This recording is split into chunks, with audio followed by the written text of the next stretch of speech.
Ladies and gentlemen, it's that time of week again where the Gift of Gaming podcast is coming in on your earwaves. That's right, whatever you're listening to, welcome. And this week it's a news round. A news episode where we're going to talk about, hey, Pokémon Go's been bought up by somebody else. The Xbox might be making a handheld. And we were lucky enough to record this the day Nintendo decided to talk about the Switch 2. It's all up and coming here on the Gift of Gaming podcast.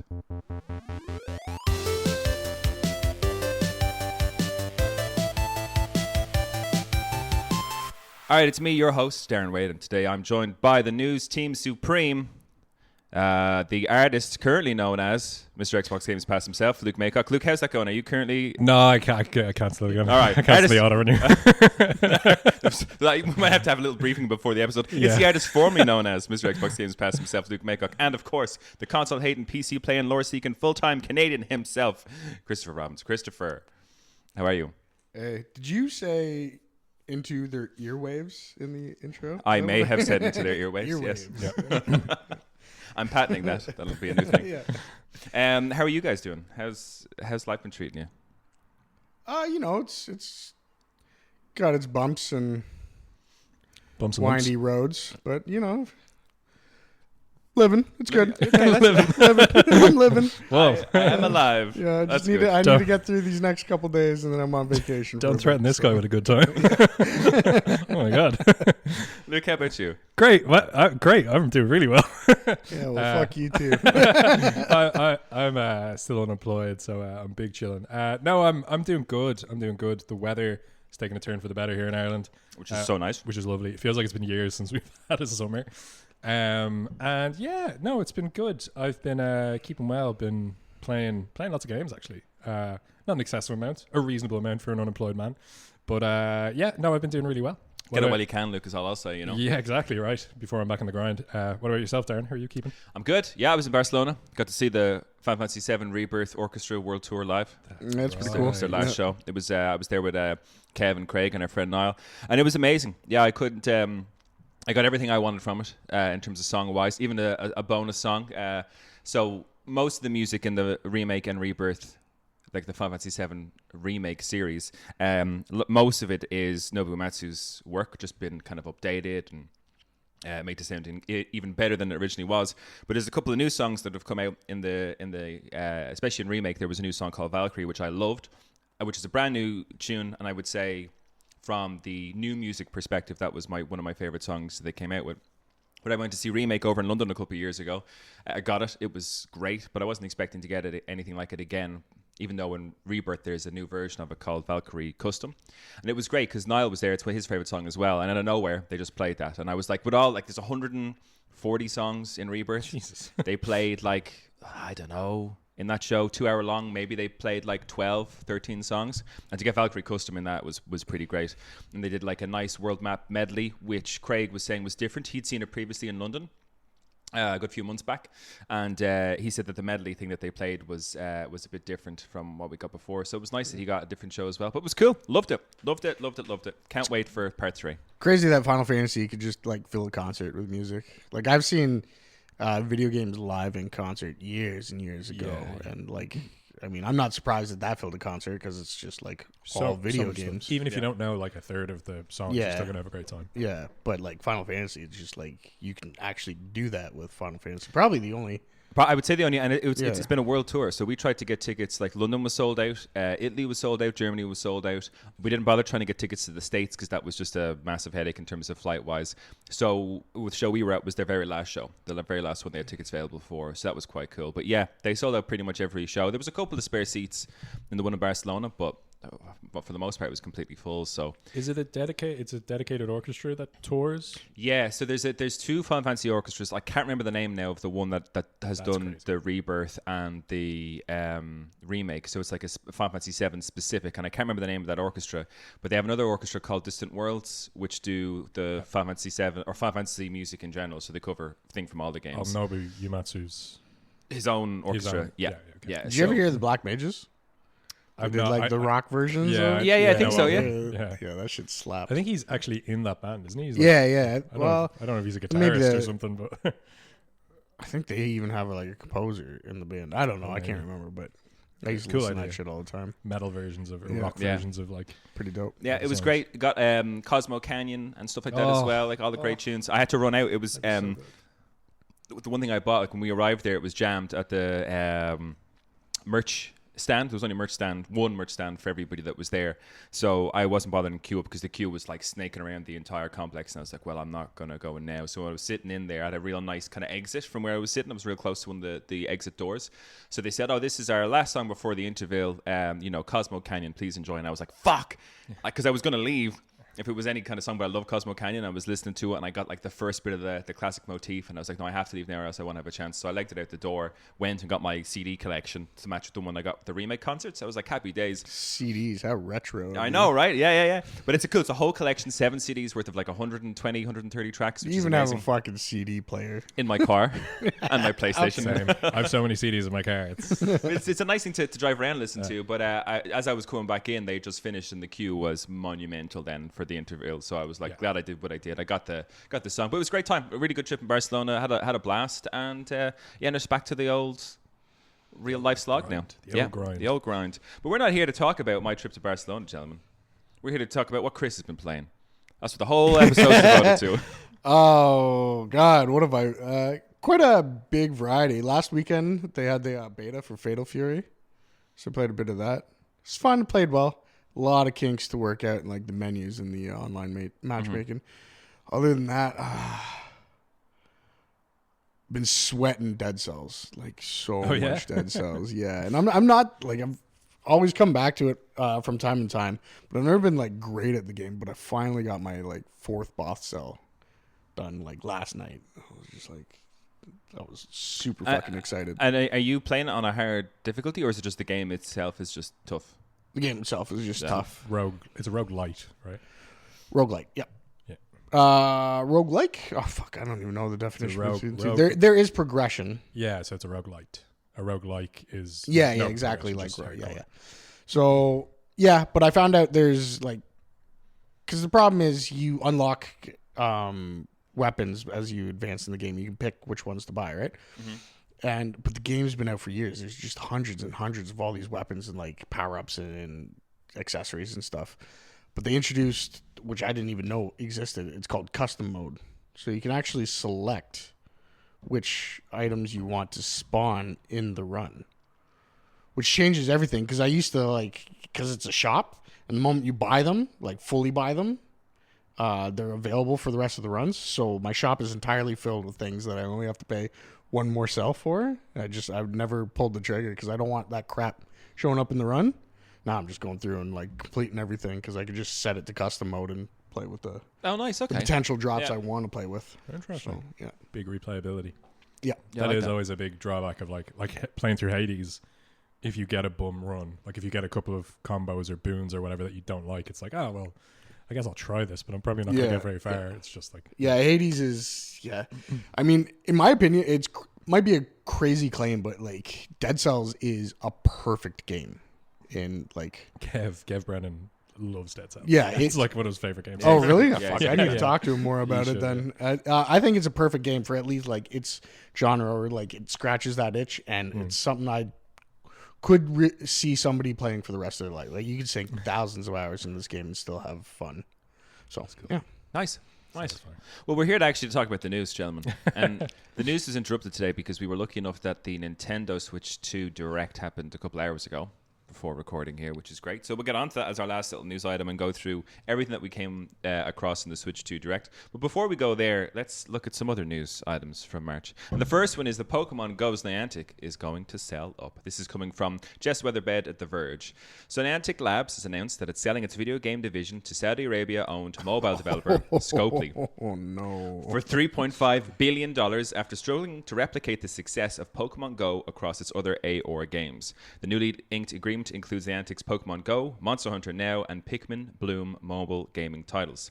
Quote, Niantic games have always been a bridge to connect people and inspire exploration, and I am confident they will continue to do both as part of Scopely, end quote, said Niantic CEO John Hank. He continues, I firmly believe this partnership is great for our players and is the best way to ensure that our games have the long-term support and investment needed to be forever games that will endure for future generations.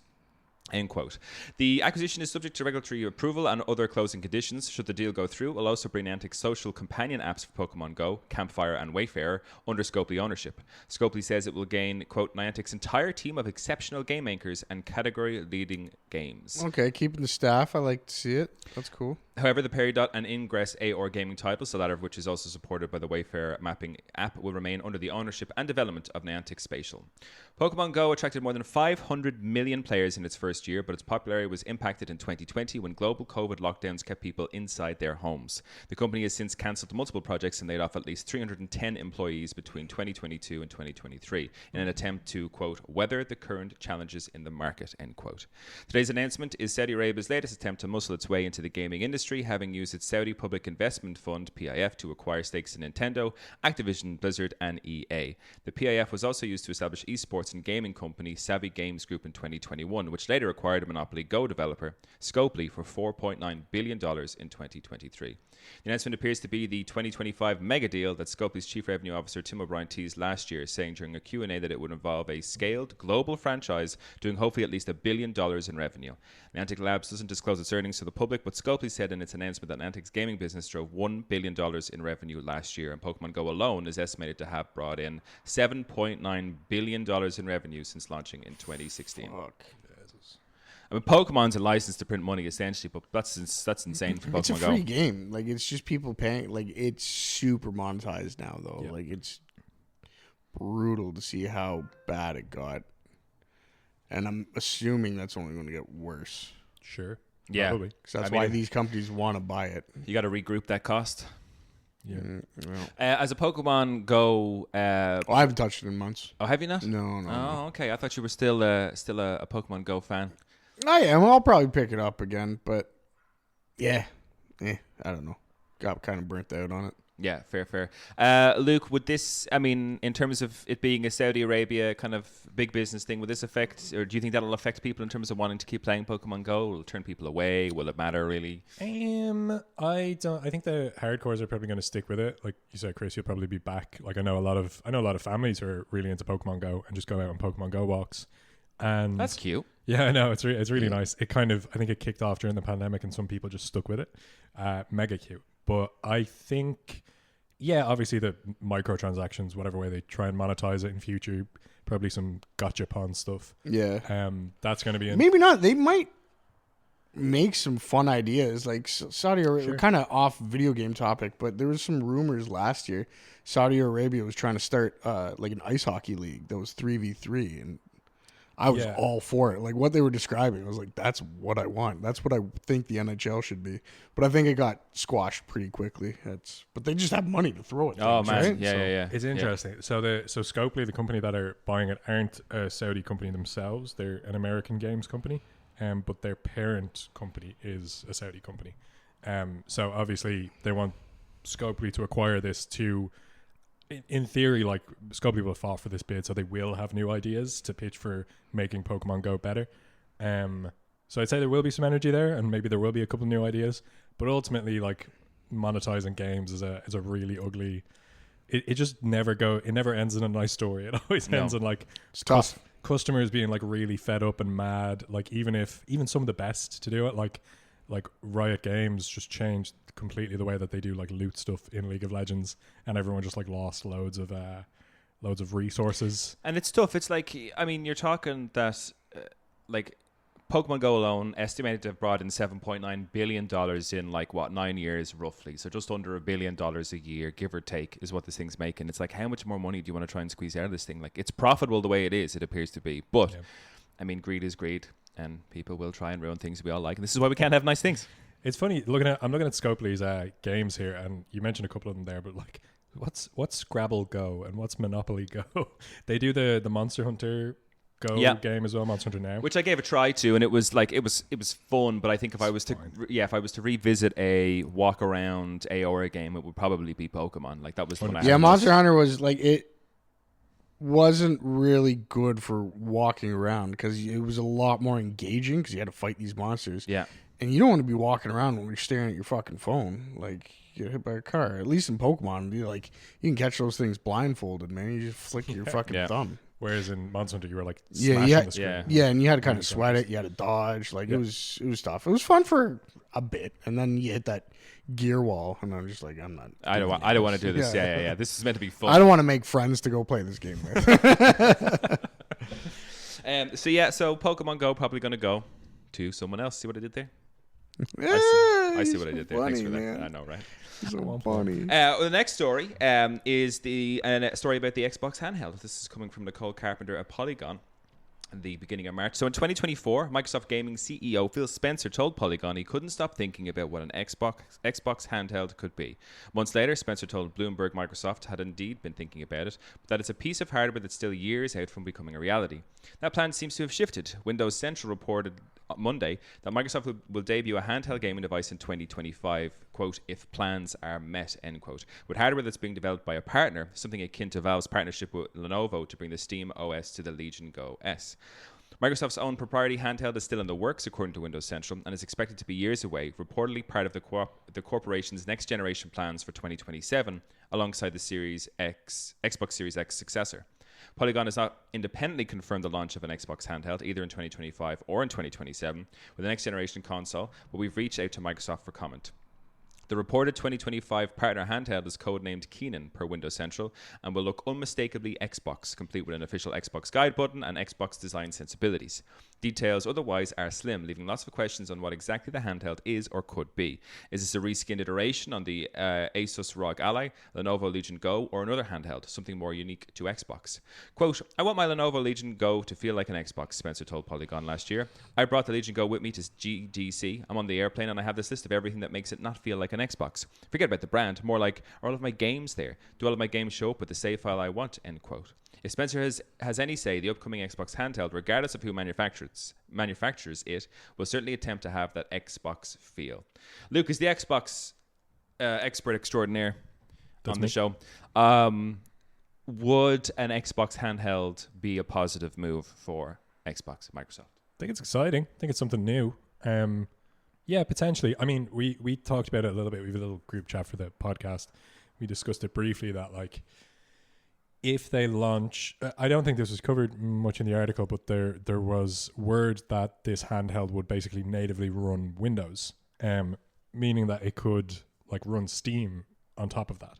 Mm-hmm. So if you have your Xbox with your Xbox library, access to your Xbox library, I think the idea was that you would have Xbox access to PC Game Pass, but then also Steam.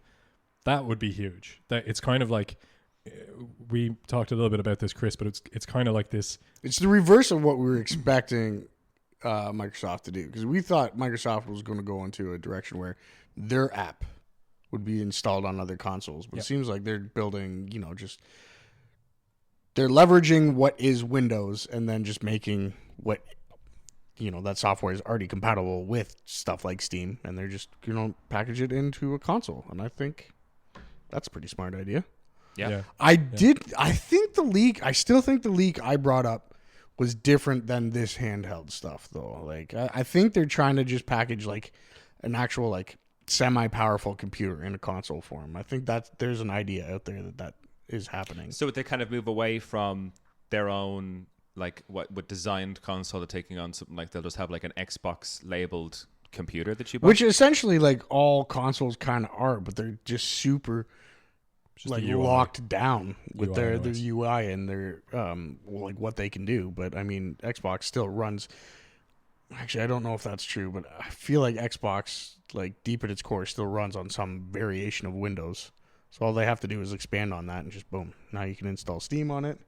And I mean, it's not like when the Switch initially released, people jailbroke those immediately and started installing Linux and Steam on them. So like, I mean, consoles are just hardware, but essentially computers that we just get locked out of a lot of the functionality by the companies. And that's for good reason. A lot of people don't want to be, fucking around with jailbreaking their system and trying to install operating systems. That's why you buy a console, raise right? my hand here. That'd be me. That's why you buy a console. It's ease of use, and I understand that. But if they can really like streamline the Windows experience to a console where you could install other third-party apps and stuff, that's guaranteed success. Guaranteed success. So for that reason, it's a good idea. And just excuse my ignorance here, but given the fact that Xbox games can be played through on Xbox Games Pass if you have a connection to like even on smart TVs, you're saying you can do it. What's the blockage for like the likes of a Steam Deck or an Asus ROG Ally being able to just be that Xbox handheld? Similar one to what you just talked about, where it's like it's not it's with the Steam Deck, it's not necessarily jailbreaking it, or even the ROG Ally doesn't, or maybe the Lenovo one runs. I think ROG Ally is a Windows Yeah. variation, so I think you could probably install it. You just a lot of these games are optimized for like certain screens or certain like hardware, and the ROG Ally might not meet the specs. Steam's situation, although you can easily install Windows and get a lot of that running, people have done it. Out of the box, Steam Deck like comes with the Steam OS, which is a Linux distribution. So there's always just limitations based on like how developers build their games. Like they just don't run on Linux sometimes. And sometimes that's by choice. They just say no, fuck you. Apparently too many cheaters on Linux or something, which nah. Fake news. But yeah, you are right that it's the barrier between your Steam Deck or your ROG Ally or your Legion being this perspective handheld is a very thin barrier. And I think Phil Spencer like he said, he was playing his Legion being like, wait a fucking second, this is a Microsoft OS running on a gaming console. Exactly. Yeah. Why haven't we monetized this? All you have to do is change the form factor of a laptop, and there you go. You have mobile Xbox. I think that was his Isaac Newton apple falling on the head idea, where he's like, this is Windows. We are Windows. What's going on here? So would it be a case where they could the handheld could in theory just hijack something like that, give it an Xbox skin, and say, here's how you play all your Xbox games? In theory, if they handhelds in that size of handhelds are just never going to be powerful enough to be like super cool and awesome to have, right? But unless, because like the whole thing with Xbox though, right, is Games Pass, so like cloud gaming. So like as long as you have an internet, Games Pass is in cloud gaming.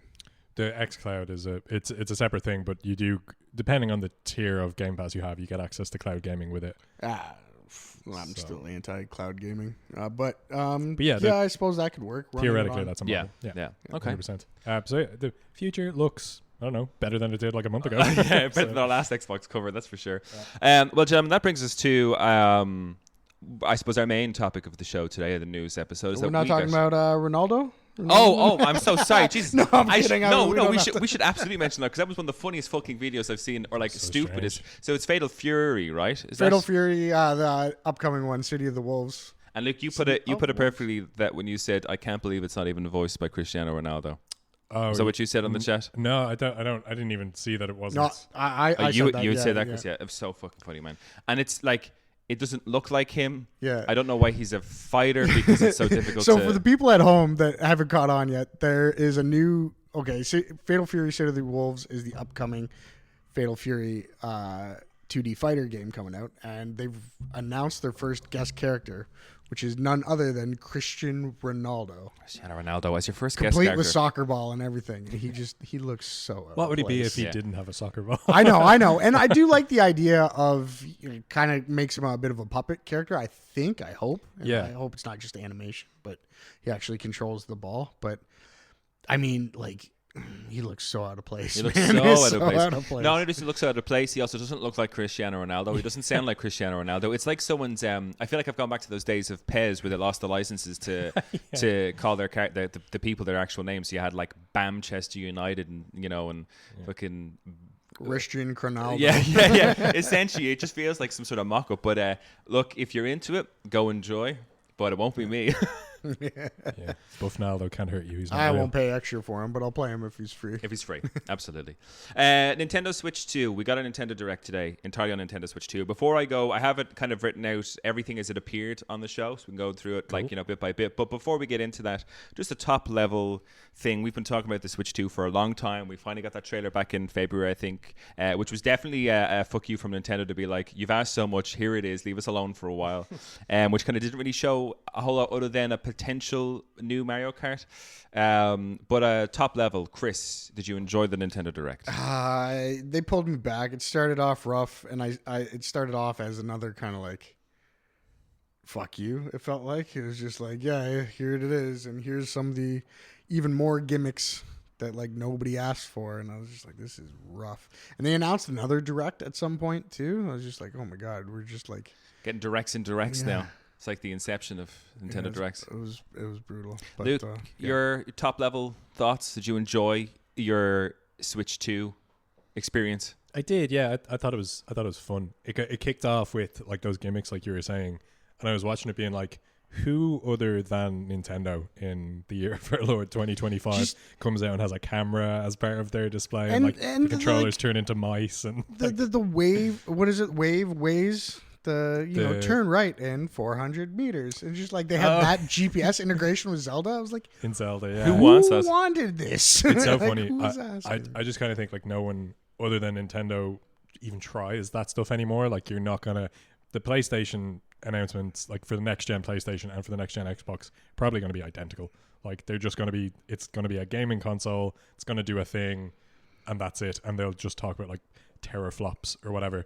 But with Nintendo, literally, like. But then with Nintendo, it's like we could detach our controllers and they're mice. And there's going to be a fucking camera on it. But you know what? Like I watched it, right, and I think my top level view was I think I said it in the chat. I was whelmed by this. It was everything that I expected, but not necessarily in a negative way. Like it was like, oh, this is the things that I expected it to be, maybe wanted it to be. And the moment I saw the mouse controllers, I was like, well, there has to be a wacky Nintendo gimmick. It's not Nintendo unless there is. That's not the only gimmick though. There was the camera stuff. There was they were so excited about voice chat and like, fuck me, guys. Welcome to 2025. This has been around. Like my first time jumping on voice chat was Halo 2. They did seem really excited about it. It seems like they feel like they've figured something important out with noise cancelling or something, which I don't know how that's going to work. Like it sounds like, sure, it cancels out ambient noise well, but it says that it is able to specifically hone in on your voice. Yeah, bullshit. And I don't know how. There's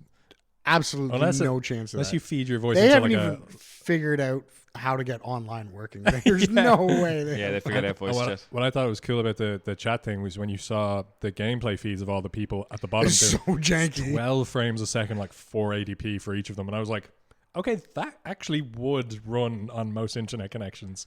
But do people want that? Like, is that does everyone want to watch their friends like their gameplay? Pixel ass face, like 12 frames a second. Yeah, it looked so like I can't even believe they were showing it off.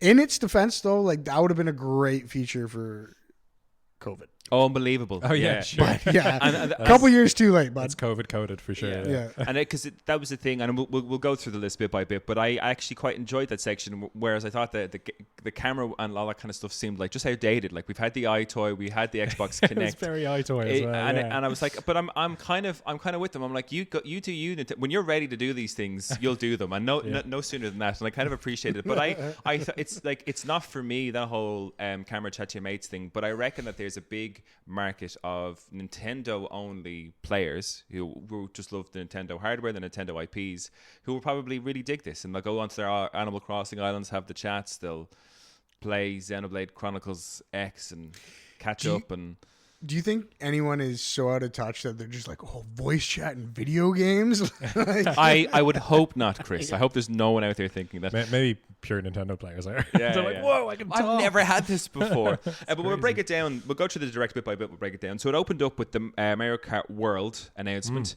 A couple of things that we noticed in that little clip. We can see kind of some new mechanics. There seems to be grinding mechanic. Wall riding. Yeah, customizable characters, new weapon power-ups. There seems to be like traditional growth mushroom as opposed to a speed boost mushroom. We know it's open world / free roam, which is an interesting take. We can talk about that in a second. 24 drivers per race. You race to the next track if you're doing a kind of a tournament thing. There's a knockout tour, and then there will be a Mario Kart World Direct on the 17th of April. That's when they announcing directs within directs. I just hate it because this was announced during the last direct. Yeah. So they'll just tell us when the next thing is, which, fine, whatever. But I have to say, when I was looking at Mario Kart 9 we thought it was Mario Kart 9 when the initial trailer of the Switch 2 released.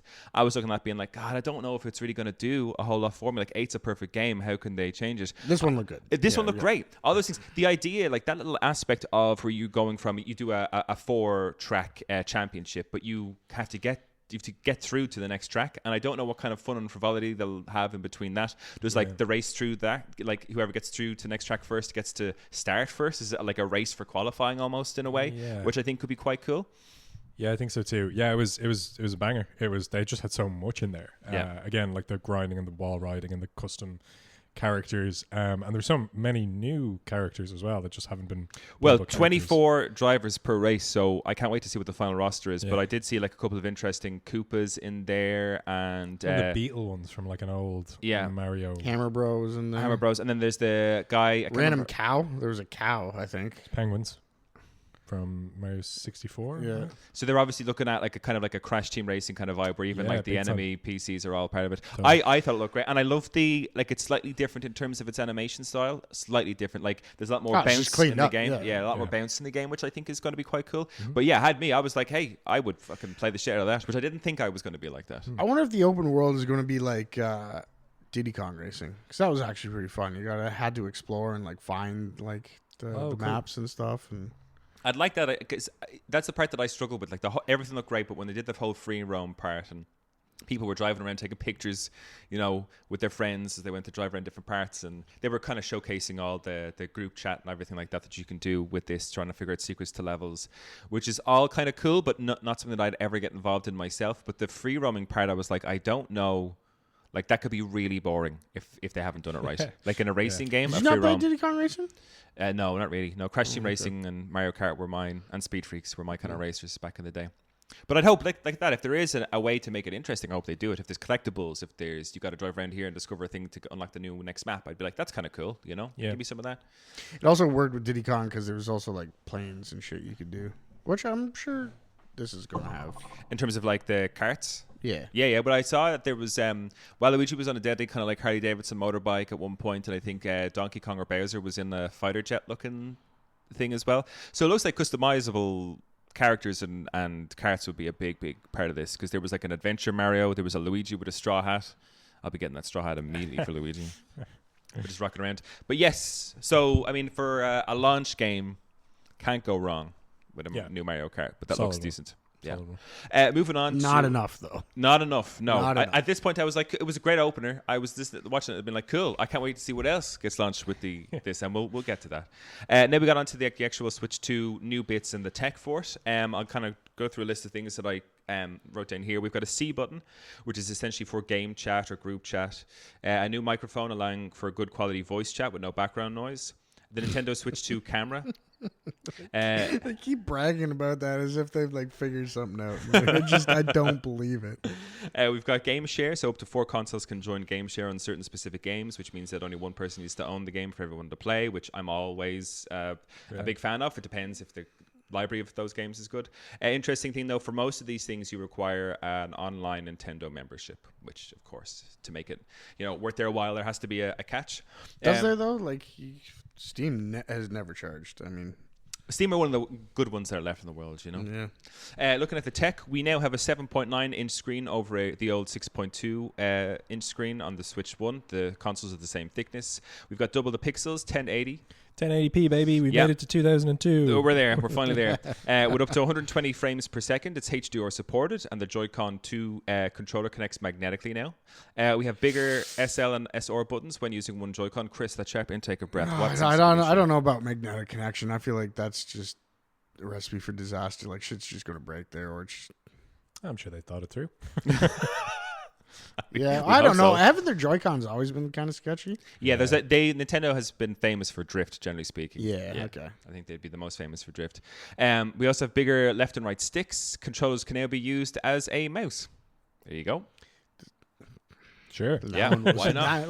Which looked great for we knew Civilization. That. 7, yeah, let's go. But Civ isn't going to look great on it. There's no way Civ's going to run on that. I have Civ 6 on my Switch. It's not good. It's not good. That's not good. No, it's the wrong way to play Civ 6 for sure.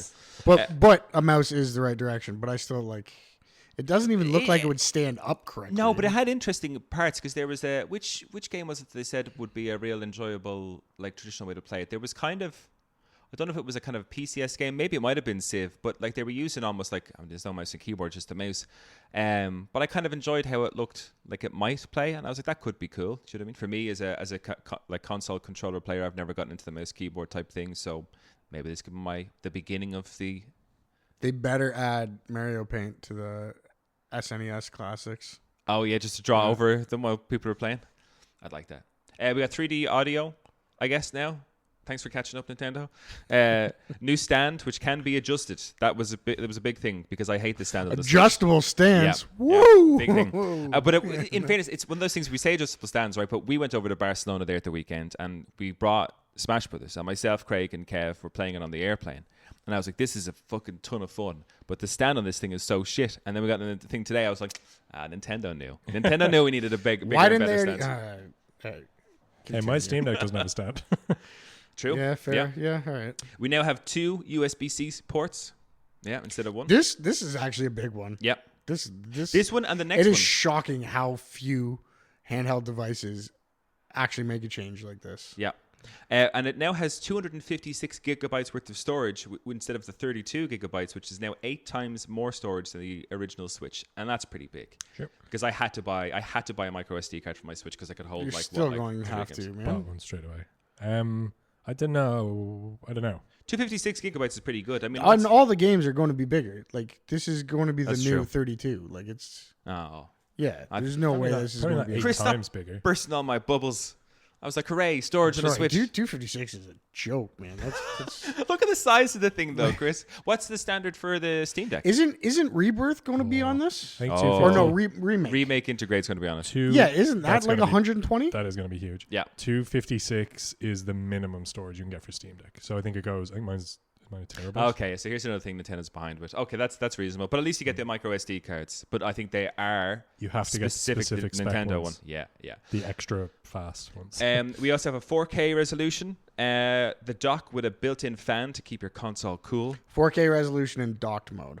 Yes. Which 120 frames per second at 4K is huge. I don't know how a handheld system can pull that off and like plug that into Craig's TV. Yeah. Like I don't understand how that's working. How it's going to be 4K? Yeah. That is some fucking Seen futuristic how they make those technology. Pokemon games? They're like 2 frames a second. It'd be fine. Yeah, it'd be fine. It'd be But grand. they said 120 frames a second. But like the actual the refresh rate of the frames will be 120 frames a second, but it's like playing 2 frames a second animation of Gyarados flying through the sky in the distance. Oh yeah, maybe. They'll have made it easy for themselves for Yeah.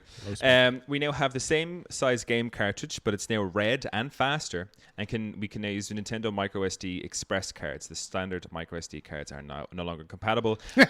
And we were shown the new Pro 2 controller with an audio jack, a C button, and a GL and GR buttons, which I'm assuming are for like customization if you want to I map missed things. that. So like little Just back paddle things in the controller. Back paddles are great. Yeah, which should be cool. So that was kind of like the tech and a little insight into what the Switch 2 is capable of. Then we were shown, and this I thought was fucking insane, Nintendo Switch Welcome Tour, which I thought looked great because it's new. It's a new game to explain all the console properties. And like, that's cool. And it says it's only digital, and I was like, that's okay. But you have to pay for it. And I was like, what the fuck is this tomfoolery? Why would I pay for this didn't see thing that. that would? And I don't know how much it's going to No, cost. Steam Deck. Are you talking about Aperture Factory? No, I just said I didn't see that you had to pay for the okay, thing. my Yeah, bad, Nintendo yeah. World Tour you have to pay for. Or not Welcome Tour you have to pay for, Yeah. which is to me That's crazy. like with the PS5 you got a free Astrobot game, yeah. which was a whole game entirely to Oh, yeah. itself, which was to That's help PS you see. 5 or That was 4? PS5, yeah. Was it 5? Yeah. Okay.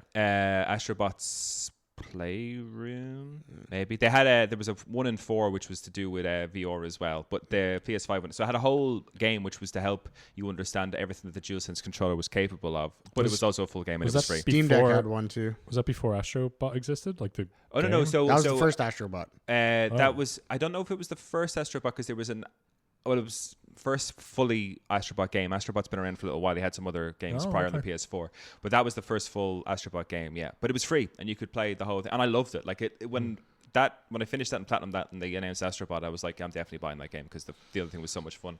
But it's a pity because the Welcome Tour looks so good, like with the little figures walking around on the controllers and around the Switch dock, and you can talk about all the different aspects of it. But I was like, that to me should be absolutely, here it is. It's installed on your Switch 2 and you get it. You don't have to pay for it. But that 100%. was. We also got a release date available June 5th. Quicker or later than you guys thought? Way quicker. Yeah, way quicker. I'm blown away actually by that. That's going to be insane. I'm definitely not buying one day one. sorry if I'm jumping the gun there a bit, but like that's I don't think so anyone soon. is. It's all scalpers at this point. Well, we did cover a story where Nintendo will try and do their best to stop Yeah. scalpers. We'll wait and see. Just like they've been able to isolate your voice in a room, right, with full noise. Yeah. yeah. We'll wait and see. Now, we also, with that, after they announced the release date, they told us there are 3 types of games now for the Nintendo Switch 2. There is the Nintendo Switch 2 type of game, which is a standard Nintendo Switch 2 game developed for the Switch 2. So, I mean, fully functional, taking advantage of everything the Switch 2 has to offer. We also have Nintendo Switch 1 standard Nintendo Switch games, which are now compatible for the most part, or all of them. We haven't heard of a list that isn't included. So these are. They did say a selection of them. Oh, did they? Yeah, they didn't specify what was in the catalog that is backwards compatible, but they did make it seem like Not everything is backwards compatible. well, no, but that's not surprising because the Switch has so much shovelware on it. Like the Switch store has just got so many titles on it that just. I thought everything that you could play on the Switch, you could play on the Switch too. No, they I'm pretty sure. Maybe I'm wrong on this, but They confirmed it was backwards compatible, but I assume that's what they meant with the cartridges. So if I have any physical copies of any Nintendo Switch games, that cartridge will work on a Nintendo Switch 2, is what I gleaned from that. But we also have a third option, which is the Nintendo Switch 2 Editions game, which is a collection of Nintendo Switch 1 games which have been upgraded with new content or graphic improvements or better frame rates for the Nintendo Switch 2. And we were given a list of these guys. So we have Mario Party Jamboree, Zelda Breath of the Wild and Tears of the Kingdom, Kirby the Forgotten Land, and Metroid Prime 4. Now I'll go through all of these, but with Mario Party Jamboree, we've now gotten this new content called Jamboree TV, which includes mini games, which will use the audio, the rumble on the Joy-Cons, and the mouse controls, all of which were associated with the Switch 2, for a more fun Mario Party mini games option. And then you have the normal Mario Party game. Are they free upgrades? No, you have to pay for each and every upgrade. yeah, it's like upgrade packs. Upgrade packs will cost you, and they didn't specify price, so I don't know if it'll be the same across all games, or was something like, because with Zelda Breath of the Wild and Tears of the Kingdom, you are getting what would you say, like an up-resed version of the game that runs better, looks better, and I'm assuming that you'll probably have to pay a pretty penny for something like that. But also with that, you get app integration for sharing the things that you've built, and for map navigation. Chris, that was one of your favorite things from the Direct. I think that was the part that really broke me. I was just like, this is like I said on this podcast before, it's going to be another Wii U 2 situation, or Wii U to the Wii U situation. Wii to the Wii U, yeah. I hope not. I hope there were not, because I mean the Wii U was their well, worst selling console. yeah. I Wait mean, and at see. this point in the Direct, I had nothing but hate. Fears. I wouldn't even say fear. I was like, Just they're just taking L's, man. This is all bad. Included on the Nintendo Switch 2 Editions collection, we also have Kirby the Forgotten Land, which has extra content known as the Starcross World, and we got Metroid Prime 4, the Switch 2 Edition, which has 2 modes, a graphics mode running at 4K 60 frames per second, and a performance mode running at 180 p at 120 frames per second. And then finally, we're going to look at Pokemon Legends ZA with improved graphics and frame rate. And my God, does that thing look so good now that we can play it on the Switch 2. The best looking Pokemon game I've ever seen. To date. Yeah. Yeah. So those are the games. The next thing we got a look at was the mouse itself. So they kind of described the mouse and how it works. And we got a look at Drag and Drive, a wheelchair basketball game coming summer 2025. Why? I'll play it as long as it's not really expensive. I'll play that. But I mean, it's will you sit down at a desk somewhere, because you're going to need to like a flat hard surface to wheel those, and just like yeah, man. Also, why is this why that game specifically? Like, I guess the whole movement of your wheels on a wheelchair was a good. You know the way Nintendo works. They're like, hey, what's the best way we can make this thing work for us? And they have to, go down the line. They came up with a wheelchair basketball game. They go down to the countryside in Japan, do mushrooms, and go, but what if? What if? But I will say, weeks. in terms of, because you don't get very many games like this, so I'm sure there's probably lots of people who would be looking at this being like, thankfully, like a situation that I'm in has been turned into a video game, and I'm very much appreciative of that. And I say, good on you, Nintendo. Yeah, if it's good. If it's good, It's a good yeah. game. Hopefully they haven't made a shit game. Now we got I'm going to go through this full list because they did it in 2 batches. We've got our third-party games. These are games that already exist for the most part. I've highlighted the ones which are yet to be released or brand new. This is. I also knew this was coming. Yeah. They're going to brag about this console being able to run games we've been playing for years. Yeah, and this is the thing that we Here all was the very much expected. But this was the full list. We've got an Elden Ring Tarnished Edition 2025, and also at any point if you want to talk about the game I mentioned, just stop me. We got a Hades 2, Street Fighter 6, Demon Machina, Split Fiction, EA Sports FC, and EA Madden NFL, Hogwarts Legacy.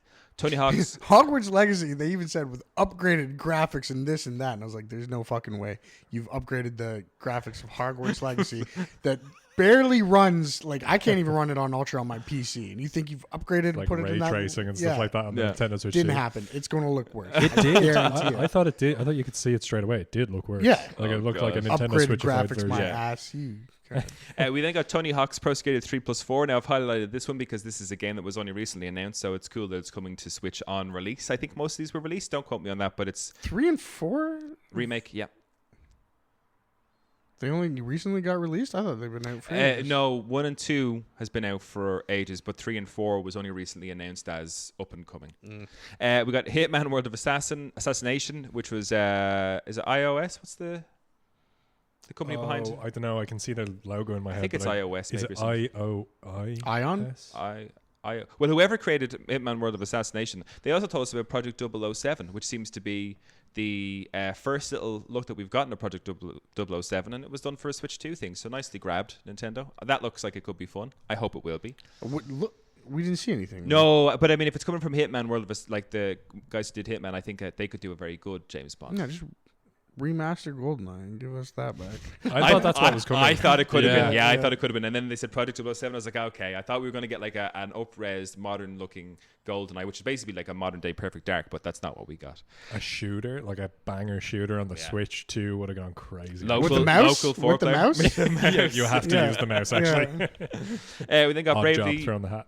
Bravely Default Remastered, Yakuza 0 Director's Can I Cut. just... I thought Bravely Default Remastered looked like ass. Did anyone else think that? But It looked like a fucking Game Boy Advance game or something. No, but Bravely Default it's a is 3DS game, isn't it? The first one came out on 3DS, and it doesn't look much improved on that at all, which I was very because I love that game and I would play that game the console's not much improved on again. that. Oh yeah. It's basically just a giant 3DS. Yeah. Without the 3D. Yeah, we've been let down. Yakuza 0 Director's Cut. Then we got Deltarune with 2 new chapters. I've highlighted this because Deltarune did not have chapters 3 and 4 previously, so this is, I guess, Deltarune isn't even out.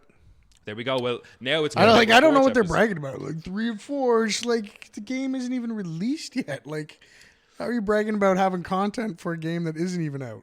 That's Like, true. It doesn't make any sense. But it's cool that this Switch is, although Deltarune wouldn't be a massive victory, but it's cool that It should be. these things are being announced on the Switch Direct. Yeah.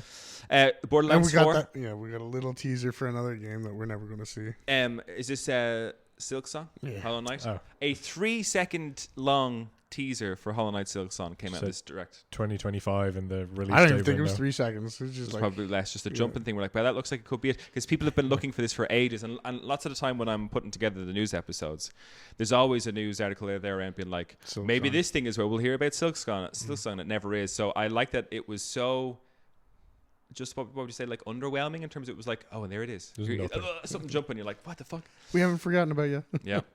Borderlands 4 coming to the Switch 2 on release date. Civilization 7 now with mouse controls. Whoopee. If the game itself actually runs, playing it with a mouse is a much better Yes, experience. 100%. So And that was is a win. That I mean, I was laughing at that, but in fairness, when I watched the trailer, Although, how do I you was play like it with the just mouse. the mouse? Like, what's the key bindings? I don't know. I'm sure there's probably just like lots of stuff available to click or right click on. I would hope Yeah. so. Hopefully they'll be able to do it. Then we got WWE 2K and NBA 2K, Survival Kids, Enter the Gungeon 2, a fresh announcement. Yeah, this is the first this has been announced. That was pretty exciting. Enter the Gungeon was a huge hit way back when. pretty excited for this one. Yeah, we'll take that one. Star Seeker, which looked like it could be interesting. I thought it was like a weird cartoon version of No Man's Sky initially when it came up, with all the guys, I don't remember the space guys running around. But we didn't actually get to see what you're meant to do with the game. I think it's probably like a survival esque type one. Oh yeah, I remember that. Yeah. Then we got Cyberpunk 2077, Final Fantasy VII Remake Integrate. All these games apparently will be playable on the Switch too, we seem. And then the big one, Chris, just for you, the Duskbloods, a From Software exclusive for the Nintendo Switch 2. This really turned things around for me. Like, I don't even know how this is happening, to be perfectly honest. We made it. We made it. We did it, boys. It's Bloodborne 2. Kind of. Close enough. Well, I mean, Dark Souls, like the first Dark Souls was Demon's Souls, and that was exclusive to the PlayStation. And then PlayStation fucked around and found out, and then they just took Dark Souls. My biggest gripe here is it did specifically say only for the Switch 2, which is such a kick in the dick. So were you ever planning on buying a Switch 2? You know what? Definitely not at launch. Yeah. Because I didn't even buy the Switch at launch. I bought Switch. I bought the Monster Hunter Rise version of the Switch. Yeah, so I've always been jealous of your dock. Yeah, your dock is pretty dope. So years later, but I've always thought it's great value for the money. So it also depends on like the price point when I'll get it. Yeah, because that's the thing. We didn't get a price. They didn't announce. They have announced it today, but they didn't announce it in the direct. Do you have the numbers? It's $450 USD, so it could be as low as €420. It'd probably be €450. Probably they like to match the USD now. Yeah. So yeah. And in terms of that price point, expected more expensive or less expensive than you anticipated? It's within the window I was expecting. I'm quite happy with it as well. Like, it's fine. I was hoping for 400. Yeah, I think it's a touch if it had been on the high side. I think $399 would have been. That's where I was hoping. That would have been ideal. But 450 isn't a deal breaker for me. Yeah, for sure. But we'll see. Yeah. And it's crazy. Like back to fucking Bloodborne 2. Like this is their ace in the hole. This will sell the console for sure. Because right up until this point, I was like, they got Mario Kart, and that's fucking it as far as I'm concerned. And that is not enough. Then they dropped this, and just like every old school Bloodborne fan is going to what a capture that they made it exclusive. We weren't going to buy a PlayStation for it, but we'll fuck with Nintendo. Yeah, we'll buy a Switch too. It's got a mouse. Yeah. So that was there was a quick little snippet then of loads of other games from third party developers. I didn't make a list that it came. Yeah, there's some F-Zero in there, and so those were the parties one. But what we did get then was them talking about the updated Nintendo Switch Online expansion for specifically the Nintendo Switch 2, and that was announced with the Nintendo GameCube library, which at release will include Legend of Zelda: The Wind Waker, Soul Calibur 2, and F-Zero GX, with more to come, including Super Mario Sunshine, Luigi's Mansion, and more. I missed that part. I only saw the 3 games they announced. So I was like, that was absolutely nothing. What? Yeah, they showed and I think like the original Strikers. There was like 7 or 8 games there. Yeah. I did have some hopium that we'd get Melee, but Craig and chat kind of cleared things up. Like, there's no way they're gonna release Melee. They just don't want it to compete with Ultimate. They don't want it to exist anymore. They want to kill that game, which is unfortunate. That would have been a great one. But like, I mean, WarioWare though, like that's a console seller for me too. There's loads. That's the thing as well. The GameCube library. There'd be loads here that I'd be keen on. Like if they did bring them back. But I was very excited because at the end of that they announced a new wireless GameCube controller. Luke, as you know from our Smash nights, my Bluetooth kind of not exactly knockoff, but it is like a Nintendo licensed one, but a cheaper one. Yeah, it's like infrared or something. It's not even. Yeah, Bluetooth. It's that one's dying a death. So this new GameCube controller, I'll be right in there buying one of those. Looks good to fill my Smash Brothers needs. I don't know, man. Just let the controller die. Is it that good? Like, I love the GameCube controller. I've always been a fan. I think the GameCube controller is fire. I remember when GameCube came out and I wanted to hate it. I was like, it looks so goofy. I hate it's just so doofy. It's not what a controller's supposed to look like. And then the first time I used it, I was like, this is actually really intuitive and it's way better than the N64 controller. If we're talking strictly Nintendo controllers, I think the Switch Pro is. Nah, GameCube. I think it's better, man. So it's interesting because as a person, like I'm only comparing this to the likes of Smash Brothers, which is where I've used because that's the only thing I use the GameCube controller. Oh, is it for just these specific? Days. That's the only way you want to play Smash? It's the only way I want to play Smash because it's such a good controller for Smash, and I played with the Pro and I like the Pro, but like there's something a bit, and there's nostalgia as well. But the GameCube controller is just so well refined for playing Smash Brothers. It is. I played Smash on my Pro controller for years, and my GameCube controller there's something not working with the adapter at the moment. so I need to get a replacement or get it fixed or whatever. But when I switched to the GameCube controller, the switch was instantaneous. But then the switch back to the Pro controller was really annoying. Just because, like, I don't know what it is. It's just like a really good. It's an unexpectedly good form factor for a controller. I thought the new Nintendo Switch 2 GameCube controller looks kind of fire. Yeah, I'll be getting that. That'll be something I'll be investing in. And our final update for today was we got 3 kind of Nintendo IPs announced for the Switch 2. The first of which was Hyrule Warriors: Age of Imprisonment, coming winter 2025. I had a touch of hope because up to this point it had all been garbage, and I had a little bit of hopium. We're getting a new Zelda game. Zelda. But deep down, I was like, this is probably one of those bullshit. The moment it came up with Koei Tecmo, which is like KT. I didn't even see that. I was kind of like half watching them while I was at work. That came on the screen, and I was like, oh, it's a Warriors game. And I love the Warriors games, but I think it's because I like them when they're done in their own style. But watching that one with the kind of that cel-shaded Tears of the Kingdom, Breath of the Wild look, I was like, I don't know if that's a little bit kind of just too much on the eyes to actually enjoy the game in any way, shape, or form. But we'll wait and see. Hyrule Warriors, not what people wanted, but they're still getting some Zelda at not at launch, but launch year at least anyway. Then they announced the game that Sakurai himself had been working on for the past 3 years, and all those like news leaks that we'd been reading were like, we hope it's Smash Bros. We hope it's Smash Bros. Kirby Air Riders. This was the last announcement too, and Was the DK was the last announcement. Yeah. But I mean, we'll talk about. But that, I mean, as you mentioned in the chat, which I agree with you so much, this was like the second to last one that they announced. And this was the last one. No, the DK. The DK No, was this was definitely the last. This came after the No, DK was definitely the last. I guarantee you, this was last. On Darren's side here, I think it was DK. It signed off with his name. Like that's how the direct ended.